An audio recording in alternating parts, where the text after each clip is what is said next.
Eman Stories. This is our ancestral house here in Burabod, Lagonoy, Camarines Sur. Madami na din napaayos at napaganda dito sa aming bahay.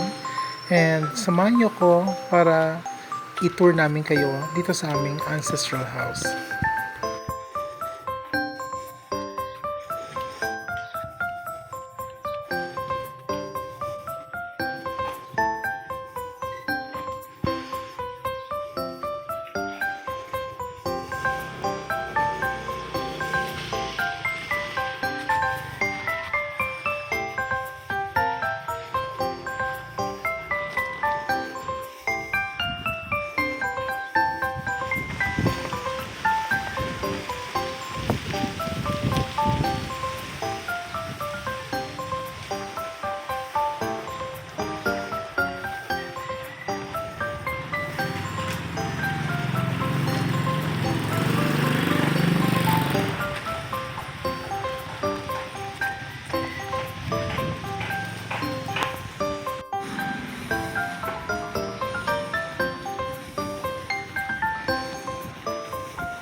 Eman Stories.